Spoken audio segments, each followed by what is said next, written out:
Hi friends, எல்லாருக்கும் வணக்கம். Welcome to Keethu cooks.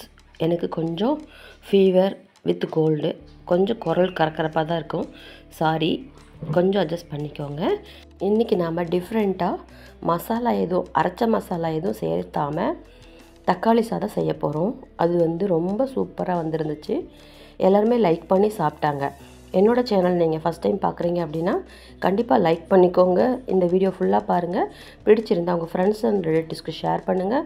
Video உங்களுக்கு பிடிச்சிருந்தால் என்னோடய சேனலை புதுசாக பார்க்குறவங்க சப்ஸ்கிரைப் பண்ணிவிட்டு கூடவே இருக்க பெல் ஐக்கானில் ஆல் ஆப்ஷனை கிளிக் பண்ணி வச்சுக்கோங்க. நம்ம இந்த ரெசிப்பியை எவ்வளோ குயிக்காக எவ்வளோ டேஸ்டியாக இப்போது செய்யலாம் அப்படிங்கிறத வீடியோவில் பார்க்கலாம். தொடர்ந்து வீடியோ ஃபுல்லாக பாருங்கள். அங்கங்கே டிப்ஸ் நிறையா தருவேன். இப்போது இன்க்ரீடியன்ஸ் பார்த்துக்கலாம். 8 தக்காளியை 2-4 மட்டும் கட் பண்ணிக்கலாம். ஒரு 3 பெரிய வெங்காயம் நீல வாக்கில் கட் பண்ணிக்கலாம். 100 கிராம் அளவுக்கு சின்ன வெங்காயம் உரித்து வச்சுக்கலாம். ஒரு நெல்லிக்காய் சைஸ் புளி ஊற வச்சுக்கலாம். ஒரு 15 பல் பூண்டு உரித்து வச்சுக்கலாம். ஒரு 2 இன்ச் அளவு இஞ்சி சின்ன சின்னதாக சாப் பண்ணி வச்சுக்கலாம். அதே போல் 2 ஸ்பூன் அளவுக்கு இஞ்சி பூண்டு பேஸ்ட் எடுத்துக்கலாம். கார்லிக் ஒரு 10 கார்லிக் குட்டி குட்டியாக ஃபைனாக கட் பண்ணி வச்சுக்கலாம். தேங்காய் ஒரு மூடி அளவுக்கு சின்ன சின்ன பீசஸாக சன்னமாக கட் பண்ணி வச்சுக்கலாம். 10 வரமிளகா, 5 பச்சை மிளகா அதுவும் எடுத்து வச்சுக்கலாம். இப்போ ஒரு கடாயில் நல்லெண்ணெய் ஒரு 4 ஸ்பூன் அளவுக்கு விட்டுக்கலாம். நம்ம கட் பண்ணி வச்சுருந்த ஒரு மூடி தேங்காய் சன்னமாக கட் பண்ணி வச்சுருந்தோம் இல்லையா, அதை நம்ம போட்டு மீடியம் ஃப்ளேம்லேயே நல்லா வதக்கி விட்டுக்கலாம்.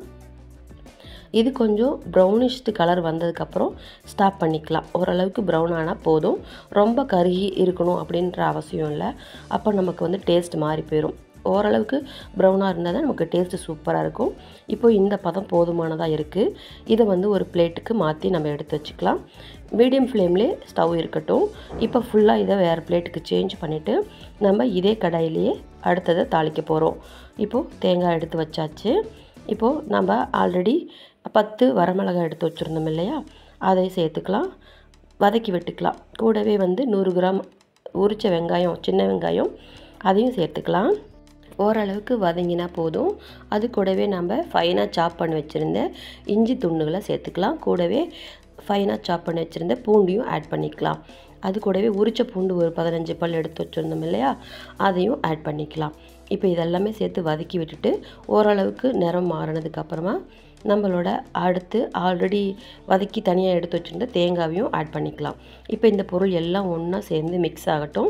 ஒரு 2 நிமிஷம் போல் இருந்ததுக்கப்புறம் தனியாக எடுத்து ஆற வச்சிடலாம். ஆறணுங்கிற அவசியம் இல்லை, தனியாக வச்சிடலாம். மறுபடியும் ஒரு குக்கர் வச்சுட்டு அதில் ஒரு 5 டீஸ்பூன் அளவுக்கு எண்ணெய் குக்கிங் ஆயில் விட்டுக்கலாம். இப்போ நான் இதில் இஞ்சி பூண்டு பேஸ்ட்டு ப்ளஸ் பெரிய வெங்காயம், தக்காளி, பச்சை மிளகா இதெல்லாம் ஒட்டுக்காக போட்டுட்டேன். ஆனால் இதை நான் வீடியோ ஆன் பண்ண மறந்துட்டேன் ஃப்ரெண்ட்ஸ், சாரி. இது நல்லா கொஞ்சம் ஓரளவு தக்காளி உடையாமல் வதக்கி விட்டுட்டு ஒரு 2 நிமிஷம் போல் கழித்து நம்ம ஒரு நெல்லிக்காய் அளவுக்கு புளி எடுத்து வச்சுருந்தோம் இல்லைங்களா, அதை கரைச்சி ஆட் பண்ணிக்கலாம். இப்போ ஒரு 2 நிமிஷம் போல் நல்லா கொதி வரட்டும். அப்புறம் மசாலா சேர்த்துக்கலாம். மசாலா மீன்ஸ் மஞ்சத்தூள், உப்பு.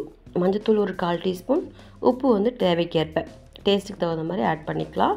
இப்போ கூடவே கொத்தமல்லி தழை ஒரு கைப்பிடி அளவுக்கு போட்டுக்கலாம். எவ்வளோ இருக்கோ உங்களோட ஆப்ஷன் தான்.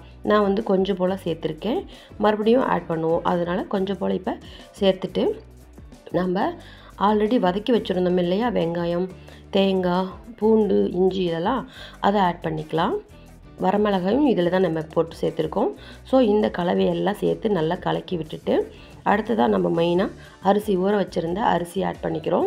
ஆல்ரெடி அரை மணி நேரத்துக்கு முன்னாலே நம்ம அரிசி எப்போவுமே சாப்பாட்டுக்கு ஊற வைப்போம் இல்லையா, அந்த அரிசியை தண்ணி இல்லாமல் நம்ம ஆட் பண்ணிக்கலாம். இதுக்கப்புறம் தேவையான அளவு தண்ணி சேர்த்துக்கலாம். ஆல்ரெடி கொஞ்சம் போல் நம்ம புளி கரைச்சி தண்ணி சேர்த்துருக்கோம். அந்த தண்ணியும் நம்ம கணக்கில் எடுத்துக்கணும்.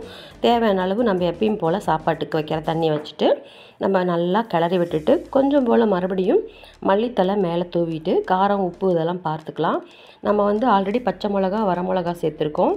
அந்த காரமே நமக்கு போதுமானதாக இருக்கும். தேவைன்னா உப்பு மட்டும் தான் நம்ம சேர்க்குற மாதிரி இருக்கும். இப்போ கொஞ்சம் போல் கோரியண்டர் லீஃப் போட்டுட்டு நம்ம குக்கரை மூடி எப்பயும் நம்ம சாதத்துக்கு விடுற மாதிரி விசில் விட்டுறலாம். நான் 3 to 4 தேவைப்படும் போது 3 to 4 அப்படிங்கிற அளவுக்கு நான் விசில் விட்டுக்குவேன். இப்போது நம்ம மூடி விட்டு விசில் விடுறதுக்காக வெயிட் பண்ணலாம். விசில் வந்ததுக்கப்புறமா நம்ம கொஞ்சம் போல் கூலாக விட்டுட்டு குக்கரை ஓப்பன் பண்ணி பார்த்தோம்னா அவ்வளோ சூப்பராக இருக்கும். டேஸ்ட்டே மனமே நமக்கு ரொம்ப அருமையாக அரோமா வெளியில் வரும். இந்த விசில் வெளியே வரும்போதே அந்த ஸ்மெல் நமக்கு தெரியும். மசாலா எந்த பவுடரும் சேர்க்காமையே நம்மளோட சாப்பாடு ரொம்ப அருமையான சுவையில் அருமையான மணத்தோடு நமக்கு ரெடி ஆயிடுச்சு. இந்த ரெசிபி பார்த்திங்கன்னா மார்னிங் டிஃபனு, நைட்டு டிஃபனு, லஞ்சுக்கு அப்படின்னு எல்லா வேலைக்கும் யூஸ் ஆகிற மாதிரி டக்குன்னு நம்ம சுலபமாக ஈஸியாக 10 நிமிஷத்தில் செஞ்சு முடிச்சிடலாம். ரொம்ப ரொம்ப ஈஸிங்க. பிகினர்ஸ் கூட அவசரமாக நம்ம செய்யணும், பசிக்குது அப்படின்னு சொன்னால் இந்த மாதிரி நீங்கள் ரெடி பண்ணி பாருங்கள். இந்த மாதிரி நான் சொல்லியிருக்கிற இன்க்ரீடியன்ஸை யூஸ் பண்ணி சமையல் செய்யும்போது ஃபஸ்ட் டைமே நீங்கள் செஞ்சு அசத்த முடியும். உங்கள் வீட்டில் உள்ளவங்கள அப்ரிஷியேட் பண்ண வைக்க முடியும். ரொம்ப சூப்பரான இந்த சமையல் செய்கிறதுக்கு ரொம்ப டைம் எடுக்காது. 1/4 மணி நேரத்தில் ரெடி ஆக்கிடலாம். இந்த தேங்காவை பொறுத்த வரைக்கும் பார்த்திங்கன்னா நிறைய விஷயம் இருக்குது. நம்ம தலைமுடி ஆரோக்கியத்துக்கு, ஸ்கின் ஆரோக்கியத்திற்கு, மூளை ஆரோக்கியத்திற்கு, வெயிட் மெயின்டைன் பண்ணுறதுக்கு, கால்சியம், மெக்னீஷியம், பொட்டாசியம், பாஸ்பரஸ் அப்படின்னு நிறைய தாதுக்கள் நிறையா இருக்குங்க. தேங்காவை அடிக்கடி உணவில் சேர்த்துக்கோங்க. என்னோடய சேனல் உங்களுக்கு பிடிச்சிருந்தால் கண்டிப்பாக லைக் பண்ணி சப்ஸ்கிரைப் பண்ணி பெல் ஐக்கானில் ஆல் ஆப்ஷனை கிளிக் பண்ணி வச்சுக்கோங்க. நான் உங்களை அடுத்த ஒரு வீடியோவில் மீட் பண்ணுறேன். Thank you, bye. தேங்க்ஸ் ஃபார் வாட்சிங் this video friends. Thank you, bye. Take care friends.